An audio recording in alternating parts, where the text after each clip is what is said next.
The year is 1810. The warlord, the German warlord, is trying to cross the Alps now. But here he got attacked but Napoleon, Emperor Napoleon, saw his army marching, and I want to give him a special Halloween present. The 31st of October. Yeah, the great Emperor Napoleon, the great leader. That Grand Army had the old guard, the best soldiers of the earth, the best fighting machine that exists now. Lines of excellent light infantry called chasseurs could easily pick apart any enemies on range before the line can even get there. Tons of well-trained, disciplined line infantry could tear apart lots of infantry, and also howitzers who could blow up lines in the infantry. The warlord didn't have howitzers. He will have certain disadvantage in this. If the warlord didn't have enough, well, Napoleon had cuirassiers, armored cavalrymen, much more superior than any cavalryman that the warlord will think bringing. The German warlord was here to defend himself and to get to Rome and slaughter the people in Rome, but he won't even get there. His musketeers were superior to the French line, but they didn't have as many men as Napoleon and not as good quality. He had swift hussars, but in a map like this, they will be easily destroyed by the cuirassiers, and I don't even know how to use the hussars. He did also have some proud foot guards, but they are no match for the elite old guard soldiers that will easily shoot their butts apart. Not only foot guards did they have, he'd also have the 8th Light Regiment elite infantry, but not as good as the foot guards. Napoleon's army is now marching up. They will defeat the warlords, Napoleon thinks. Both armies are now ready for a fight, but which faction will win? The Prussians have better line, the French have better skirmishing, better elite and better cavalry, and an artillery advantage. Who will win?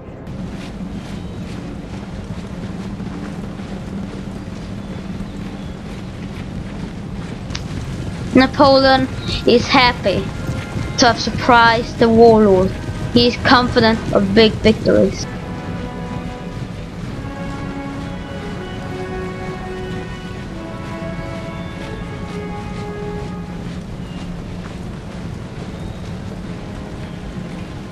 The warlord's plan here is to try and overlap the French army and surround it and slaughter it in melee, which he thinks is the descent of the German warriors, who are very good warriors. But he doesn't know that the French were also barbarians before. I think he's mad.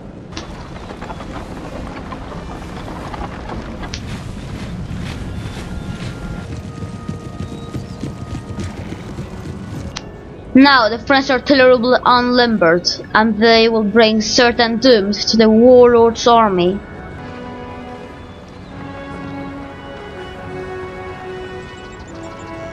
Yeah, you see that? They are now gonna prepare to destroy the foot guards, the Prussians.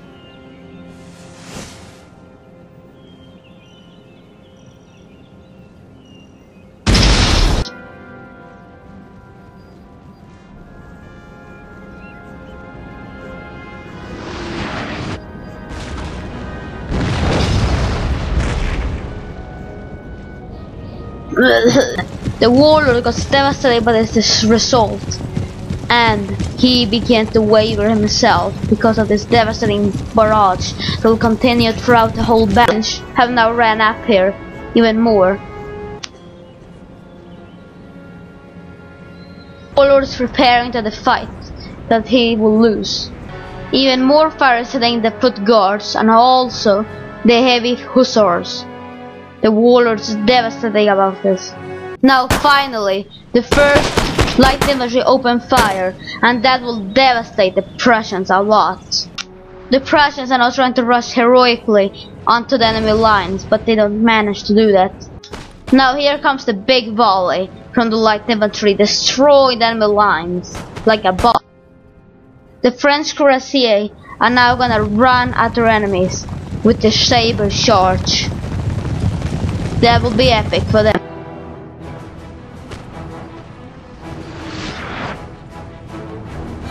The first line infantry volley of all comes from the Great Old Guard. This is the worst scenario for the warlord ever. The left flank cuirassier smashed through the line infantry, going through in a great blaze of glory, sending their enemies flying to the air. In the other flank, same thing. The elite cuirassiers are now charging right then at the foot guards, or rather said, at the running foolish hussars. These foot guards are still gonna be slaughtered. Now the whole skirmish line give their huge Halloween present and give certain doom to the warlord's army. The warlord's men, desperately trying to survive, fire back, but they have not such good effect as the French skirmishers. The old guard is beginning to get shot up, and that's good for the warlord, but not good enough. The French cavalry are now breaking through the lines, and they are doing great effect. The cuirassiers are pushing with ease forward down the long line of Prussian troops, destroying everything in the way. Warlord panics and tries to do a blaze of glory, but his crew won't do that, so he will try to hunt down the enemies and give morale to his men, but it's not so inspiring as he thinks. The French cavalry broke through, and now they see an opening to charge the enemy general, and they charge the great warlord.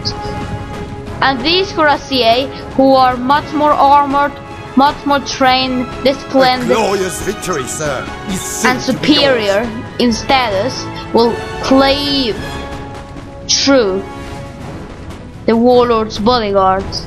The bodyguard, even if he's a good fighter, he will still get killed. So yeah, the warlord has been killed once again. He tries to run away, but it won't help. Even if he's trying to run away, that will happen bad things with him. And then he gets shot by an artillery, and he dies like that. Oh. Now the Prussian army is running, but the warlord will come back again to avenge his dead men and try to destroy the French Empire once and for all.